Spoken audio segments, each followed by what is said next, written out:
Good morning all of you. तो बच्चों, आज का टॉपिक क्या है? यूक्लिड की अभिधारणा। पिछले क्लास में मैंने यूक्लिड की जो है अपग्रिथ को मैंने क्लियर करके बता दिया है। आज हम क्या पढ़ेंगे? यूक्लिड की अभिधारणा पढ़ेंगे। तो पहला नंबर क्या कहता है यूक्लिड की अभिधारणा? देखिए, लिखा हुआ है कि एक बिंदु से दूसरे बिंदु तक एक सीधी रेखा खींची जा सकती है। देखिए, ये बिंदु मैंने लिया, ये क्या है? बिंदु है। एक बिंदु क्या है यहाँ पे, ठीक है। अब ये दो बिंदु मैंने आपको दिया है, तो क्या इससे आप कितनी रेखाएं खींच जा सकते हैं? दो टच होना चाहिए। तो क्या होगा? एक ही सीधी रेखा नहीं खींचेंगे जी, ऐसे ही नहीं खींचेंगे। क्या और भी खींच सकते हैं? तो इसीलिए कहा गया है कि एक बिंदु से दूसरे बिंदु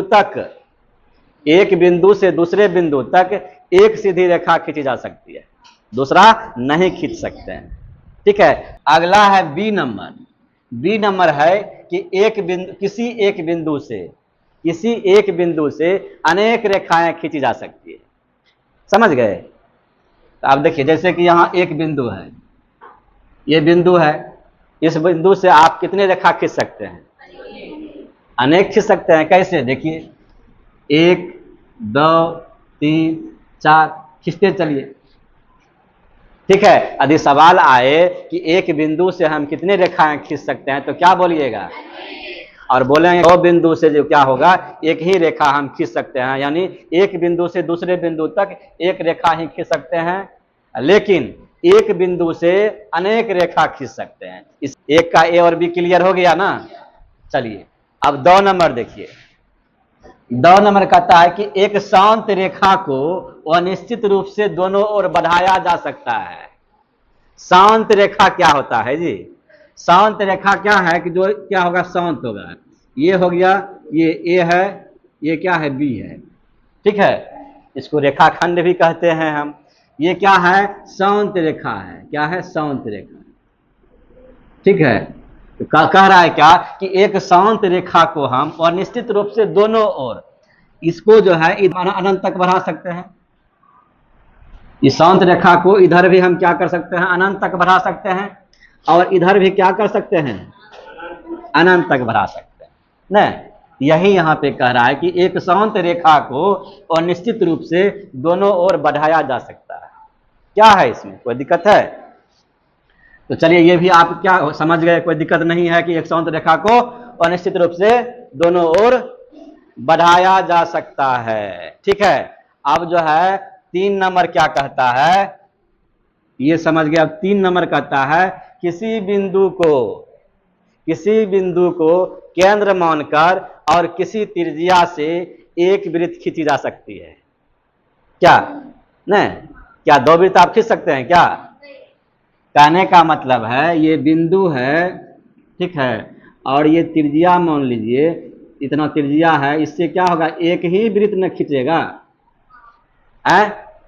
कोई दिक्कत है इसमें? कि किसी बिंदु को केंद्र मानकर और किसी त्रिज्या से हम क्या कर सकते हैं? एक वृत्त खींच सकते हैं। बहुत ही सिंपल है, ये समझ गए होंगे, ठीक है। अब लास्ट है, चौथा भी बहुत आसान है। क्या कह रहा है कि सभी समकोण एक दूसरे क्या होते हैं? बराबर होते हैं। नहीं होगा बराबर? अब जैसे ये क्या है? त्रिभुज है, समकोण त्रिभुज है। ये समकोण त्रिभुज है ना, ये 90 डिग्री है ना। ए है, ये बी है, सी है, ये है पी, और क्यू है, ये है आर है ना। यहाँ भी समकोण है, तो क्या होगा? सभी समकोण क्या होता है? एक दूसरे के बराबर होगा। यहाँ हम कह सकते हैं ना, क्या कह सकते हैं? कोण बी बराबर कोण क्यू है, बराबर 90 डिग्री नहीं।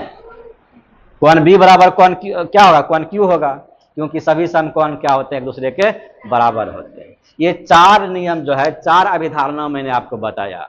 चलिए, आप थोड़ा सा जो है रिवाइज करिए। तो पहला मैंने क्या बताया?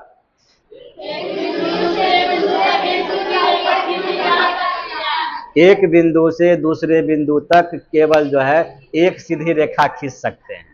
उसी का हम एक का बी नंबर बोले थे, क्या? एक बिंदु से अनेक रेखाएं खींची जा सकती है। कोई दिक्कत है? एक बिंदु से जो है अनेक रेखाएं खींची जा सकती है।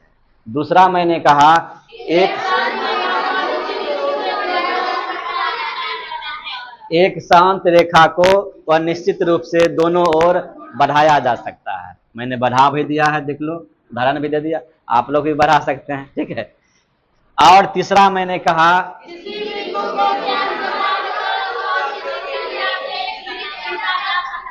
हाँ, किसी बिंदु को केंद्र मानकर और किसी त्रिज्या से एक वृत्त खींचा जा सकता है। और लास्ट चौथा नंबर कहे थे सभी समकोण एक दूसरे के बराबर होते हैं। ये चार अभिधारणा आप लोग समझ गए, कॉन्सेप्ट क्लियर हो गया, कोई दिक्कत नहीं है। इसको अब आप लोग उतार लीजिए। अभिधारणा नंबर 5वां बताएंगे, ठीक।